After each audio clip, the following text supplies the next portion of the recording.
kondisi pasar kredit dan tingkat harga tertentu. Oke, tepuk tangan.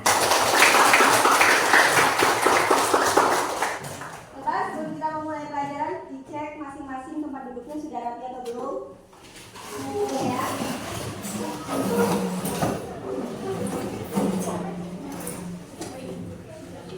Ini sudah terdiri dari beberapa kelompok ya, yang memang sudah dibagi untuk 5 kelompok terdiri dari 4 sampai 5 orang. Hari ini kita akan membahas tentang tema alat pembayaran non tunai ya.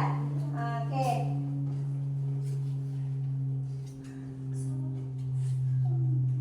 Tema hari ini atau pelajaran hari ini adalah membahas tentang alat pembayaran non tunai atau sistem pembayaran. Jadi sistem pembayaran itu dibagi dua, di mana ada tunai dan non tunai. Yang mau Ibu jelaskan adalah sistem pembayaran non tunai ya.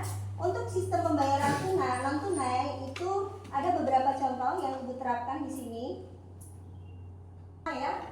Contoh yang pertama adalah sistem pembayaran tunai dengan gambar kartu kredit ya. Jadi kartu kredit adalah alat pembayaran non tunai dengan menggunakan kartu yang diterbitkan oleh bank. Kartu kredit ini dapat membantu Anda ya. Jadi kalau kita berbelanja ya itu tidak harus menggunakan uang cash, tapi bisa menggunakan uang elektronik atau yang disebut dengan kartu kredit. ATM itu dibagi dua, ada kartu kredit dan kartu debit.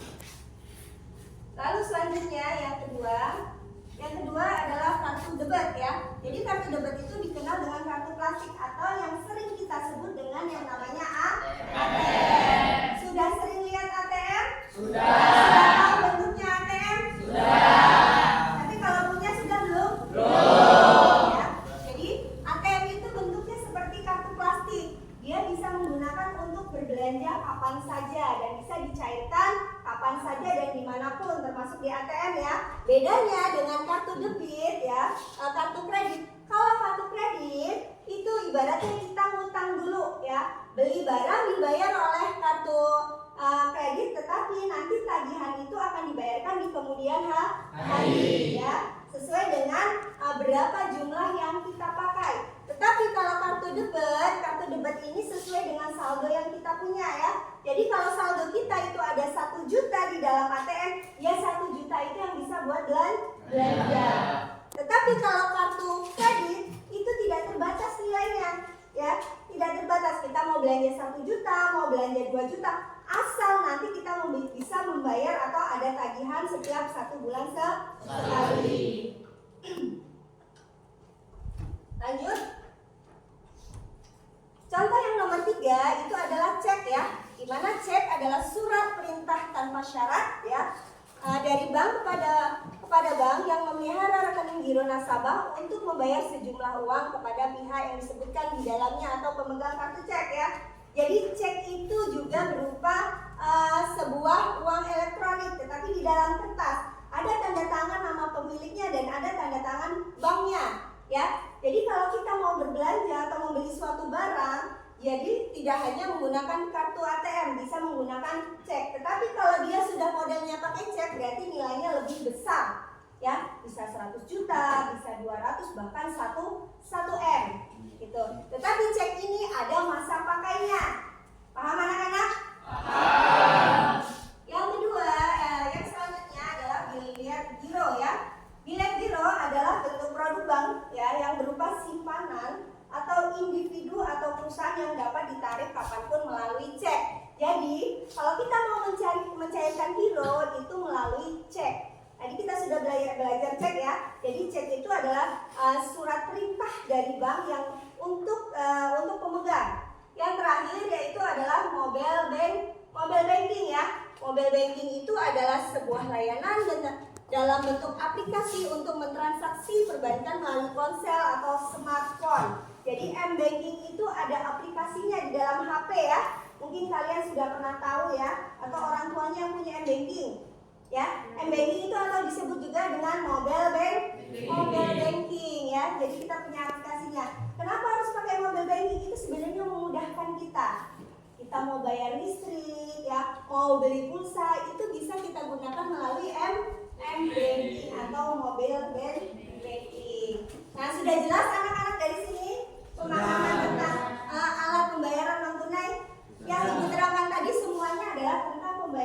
alat non-tunai. Sekarang Ibu akan tampilkan sebuah video. Dari video ini Ibu mohon tolong disimak baik-baik. Kalian cari permasalahan dalam video tersebut. Bisa anak-anak? Bisa.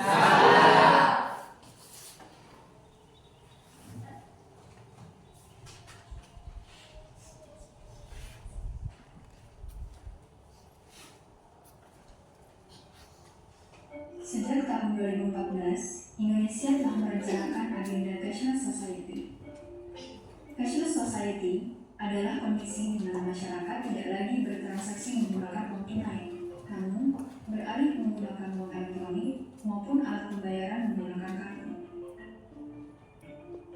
Di masa pandemi 2020, Kompas.com mencatat peningkatan signifikan pada transaksi digital.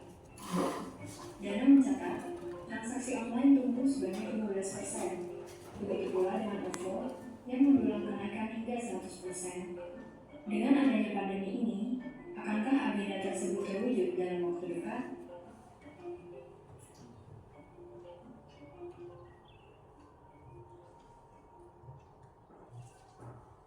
Ya, ada lagi ya.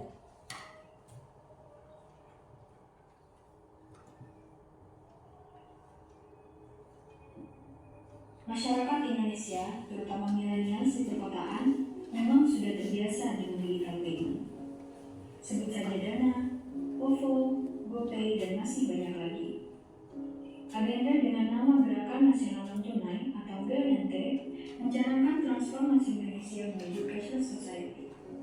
Hal ini bisa kita lihat dari pembayaran tol yang sudah menggunakan e-money dan juga peluncuran KRIS oleh Bank Indonesia di tahun 2019.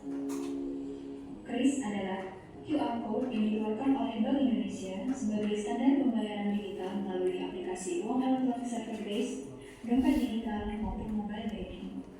Kok bisa sih? Dulu bukannya pakai ADN ya? Bisa dong, lo lihat deh, oh ada logo KRIS